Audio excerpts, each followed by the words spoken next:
आतंकी हमले के कुछ ही मिनट बाद आर्मी, एयरफोर्स, सीआरपीएफ और जम्मू कश्मीर पुलिस के जवानों ने पूरे इलाके को घेर लिया। जवानों ने मोर्चा संभाल लिया। सेना के हेलीकॉप्टर आसमान में नजर आने लगे। बेकसूर टूरिस्ट पर हमला करने वाले दरिंदों की खोज शुरू हो गई। इस हमले का इन्वेस्टिगेशन एनआईए को सौंपा गया है। कल एनआईए की एक टीम पहलगांव पहुंची।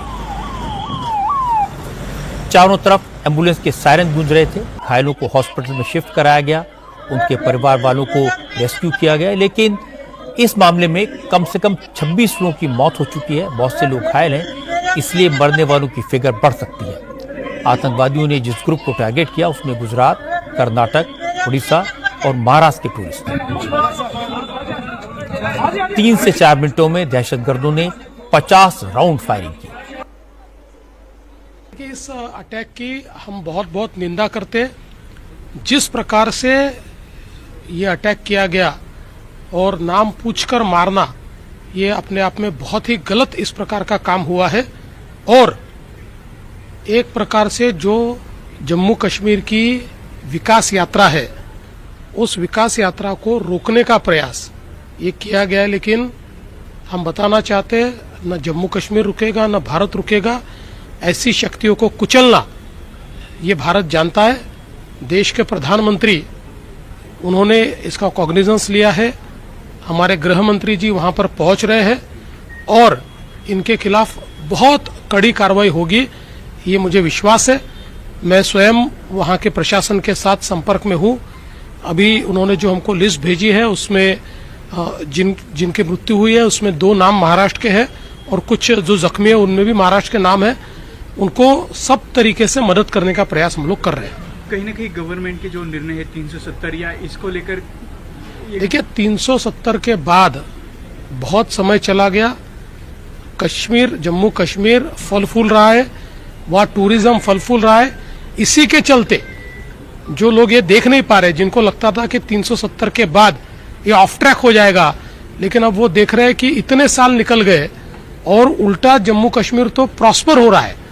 तो ऐसी ताकतें ये प्रॉस्पेरिटी नहीं देख सकती जो जम्मू कश्मीर की, वो ये प्रयास कर रहे हैं। यह हमला उस वक्त हुआ जब प्रधानमंत्री नरेंद्र मोदी सऊदी अरब की यात्रा पर गए हुए हैं। जैसे ही हमले की खबर आई, मोदी ने फोन पर अमित शाह से बात की।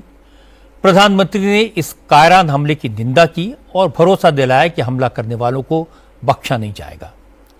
इस बीच अमित शाह ने वीडियो कॉन्फ्रेंसिंग के जरिए जम्मू कश्मीर में अफसरों से बात की। क्योंकि जम्मू कश्मीर के लेफ्टिनेंट गवर्नर मनोज सिन्हा भी दिल्ली में थे, इसलिए अमित शाह और मनोज सिन्हा तुरंत श्रीनगर के लिए रवाना हो गए। श्रीनगर पहुंचने के बाद अमित शाह ने सिक्योरिटी फोर्सेस के अफसरों के साथ एक हाई लेवल मीटिंग की, जो इस समय चल रही है। मुख्यमंत्री उमर अब्दुल्ला और लेफ्टिनेंट गवर्नर भी इस मीटिंग में मौजूद हैं। राष्ट्रपति द्रौपदी मुर्मू, रक्षा मंत्री राजनाथ सिंह, विदेश मंत्री एस जयशंकर, जम्मू कश्मीर के मुख्यमंत्री उमर अब्दुल्ला से लेकर राहुल गांधी, मल्लिकार्जुन खड़गे समेत तमाम दलों के नेताओं ने पहलगांव में हुए आतंकवादी हमले की निंदा की है। लेकिन कश्मीर के नेता इस हमले से हैरान हैं। सज्जाद लोन ने कहा, कश्मीर तो अपनी मेहमान नवाजी के लिए मशहूर है।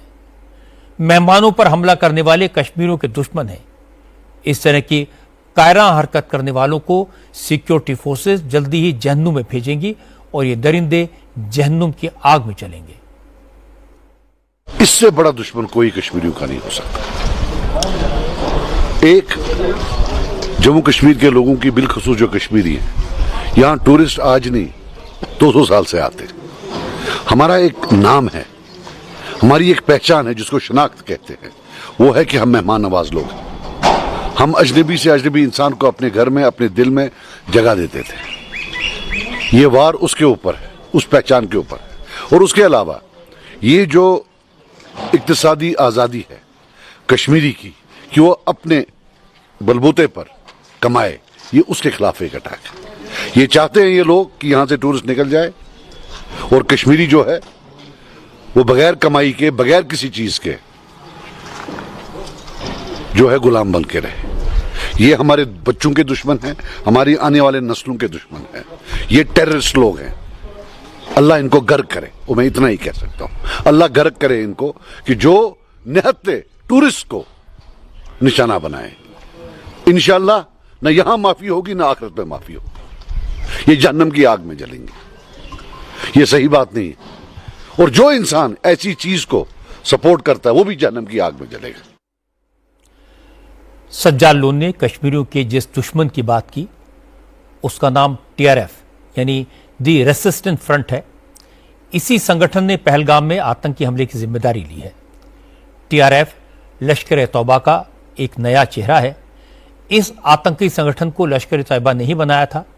पाकिस्तान में बैठे लश्कर के आका TRF के जरिए कश्मीर में टारगेटेड किलिंग को अंजाम देते हैं। अब तक TRF के दहशतगर्दों के जरिए छोटे मोटे हमलों में कश्मीरी पंडितों, दूसरे राज्यों से कश्मीर में काम करने वाले मजदूरों और मुस्लिम सरकारी कर्मचारियों को निशाना बनाया गया था। लेकिन आज TRF के राक्षसों ने टूरिस्ट पर हमला किया।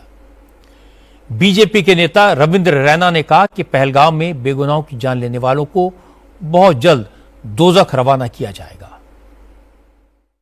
कायर पाकिस्तानी आतंकवादी भारतीय सेना, जम्मू कश्मीर पुलिस और हमारे पैरामिलिट्री फोर्सेस के जांबाज वीरों का तो सामना कर नहीं सकते। इन कायर, इन बुज़दिल पाकिस्तानी आतंकवादियों ने कश्मीर को घूमने आए निहत्थे निर्दोष पर्यटकों को निशाना बनाया है। जो आतंकवादी पहलगाम के इस हमले के गुनाहगार हैं, या इन आतंकवादियों के जो मददगार हैं, उनको जमीन के पाताल से भी निकालकर उनको उनके गुनाहों की सजा दी जाएगी। ये बुज़दिल कायर पाकिस्तानी आतंकवादी कश्मीर को लहूलुहान करने की साजिश और कोशिश करते हैं। इनकी हर कोशिश को पहले भी नाकाम किया गया है और आगे भी इनकी हर कोशिशों और साजिशों को नाकाम करेंगे। पहलगाम में हुए बर्बर आतंकी हमले के खिलाफ जम्मू कश्मीर में कैंडल लाइट प्रोटेस्ट हो रहे हैं। लोग सड़कों पर उतर आए हैं। जम्मू और बारामूला में लोगों ने सड़कों पर उतरकर इस हमले का विरोध किया। कैंडल जलाकर आतंकी हमले में मारे गए लोगों के निधन पर शोक जताया।